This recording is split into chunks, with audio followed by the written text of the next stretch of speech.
Hi there, the Kobo Clara 2e and the Kindle Paperwhite are direct competitors to each other. They cost basically the same amount of money. If you're in the market for a new e-reader, there's a good chance you're debating between the two of these. Now before I tell you which one of these two I would pick personally, I have to say this. These are both really great devices. At the end of the day, they help us read more books. You really can't go wrong with either of these. Yes, there are some differences between the two, but the core functionality of reading books is the same. With that being said though, if I had to pick between the Clara 2e and the Kindle Paperwhite, I would personally pick the Kindle Paperwhite. There are some key advantages that device has that are better for my personal use. Let me explain all those differences in this video. First, let me actually tell you why the Clara 2e might be a better option compared to the Kindle Paperwhite. Just because I prefer the Paperwhite doesn't mean that'll be the better choice for you. And the first reason is actually the amount of value you're getting for the amount of money that you're paying. If you look at these devices strictly from a dollar per feature money perspective, the Clara 2e is both more affordable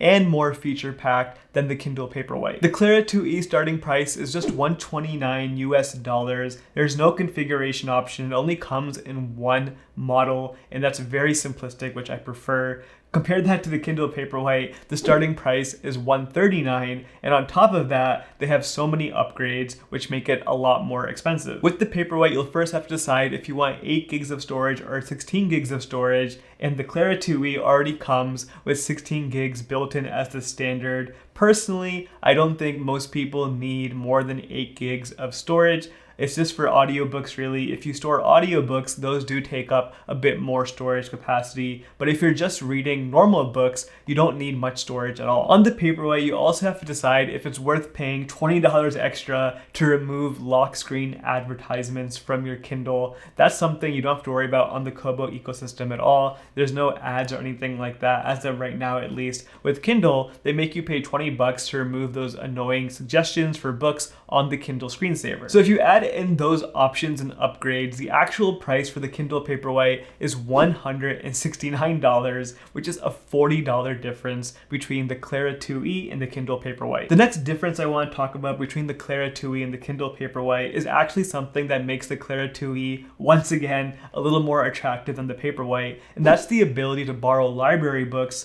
directly on the device. The Kobo ecosystem does a pretty good job of integrating with public libraries from around the world. This makes borrowing books a lot easier if you live internationally outside of America. On the Kindle, you can borrow library books, but it really only works within the States. That's kind of frustrating for people who don't live in America. And even if you do live in America and have the option to borrow library books on your Kindle, the experience will still be better on a Kobo because you can borrow library books directly on the device, whereas the Kindle requires a computer to be used. In the long run, if you take advantage of public libraries, you can save a ton of money from buying books, and the Kobo system just makes it a lot easier to do that. So that's another advantage from the Clara 2e. Next, I want to talk about a difference that could actually go either way for the Clara or the Kindle Paperwhite, and that is the build quality of these devices. One thing that's really awesome about the Clara 2e and the Paperwhite is these are both water resistant devices, so you can read in the bath, by the pool, at the beach. You don't have to worry about accidental spills, so that's a point for both of these devices in the build quality department. The big difference here between the Clara and the Paperwhite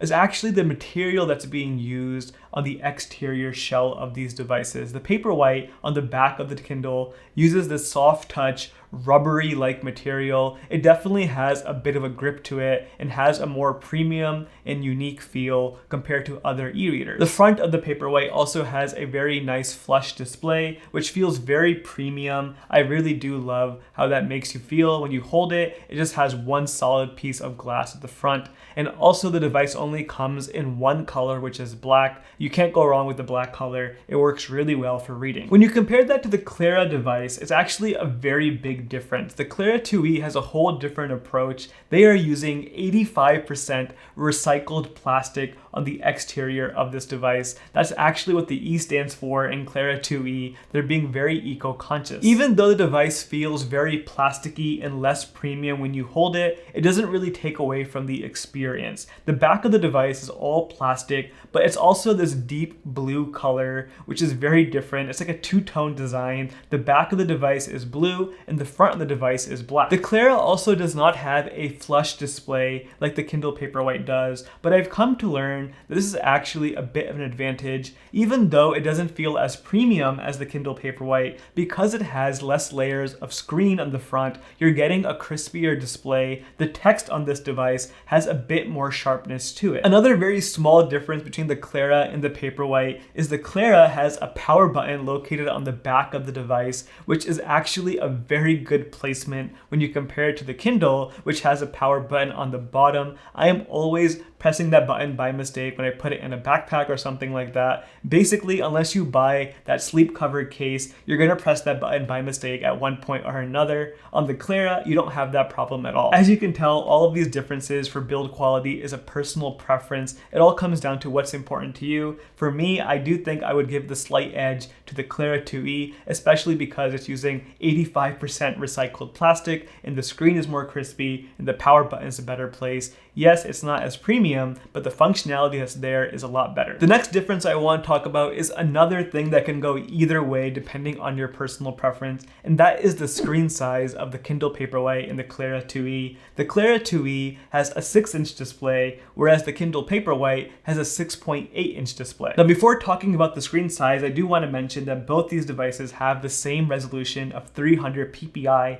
That is the industry standard, which is really crispy to read. And also, they both have adjustable warm light, and they also have dark mode, which makes reading at night a very nice experience on both the Clara and the Paperwhite. Now, going back to the screen size, even though there's only a 0.8-inch difference between the Clara and the Paperwhite, when you put them side by side, it's actually quite a massive difference when you're reading. The Clara definitely has more of a portable and compact feel to it. It's on the smaller size when you compare it to e-readers. And also, I have to say, I feel like I'm flipping pages a lot quicker on the Clara. I'm not reading books any faster because of the smaller screen, but it feels like I am because I'm flipping pages so much. The Paperwhite, on the other hand, is definitely not as compact, but having a larger screen feels really nice to read on. It feels a lot more natural and more comparable to reading an actual book. My personal preference actually goes both ways for these screen sizes. When I commute on the train every morning, I live in New York City, I take the subway every single week,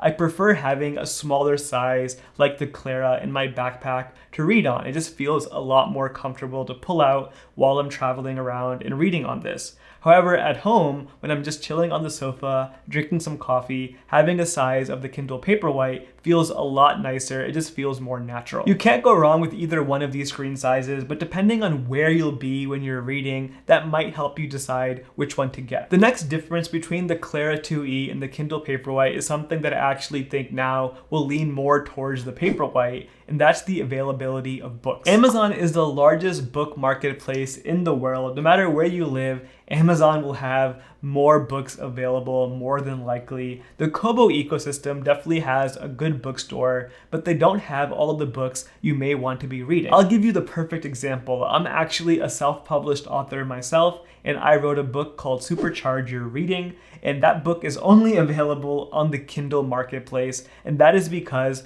publishing on the Kindle marketplace is where everyone is, and it's just so much easier to write a book and publish on that ecosystem. I know for a fact I'm not the only author like that, so before you buy your Kobo or your Kindle, I would strongly recommend doing some research on both bookstores to make sure the type of books that you're interested in are available and ready to buy on that marketplace. Now, the next and final difference that I want to talk about between the Clara and the Kindle Paperwhite is probably the most important to me and the biggest deal breaker for why I choose Paperwhite over Clara, and that is the note-taking abilities on the Kindle. When I was testing the Clara 2E as my primary device for reading, my biggest complaint was when it came to note-taking. I read nonfiction books, and because of that, I am highlighting and taking notes every single time I read on my e-reader, and the experience I had on the Kobo just was not very good. For example, when I was highlighting sentences on my Clara 2E,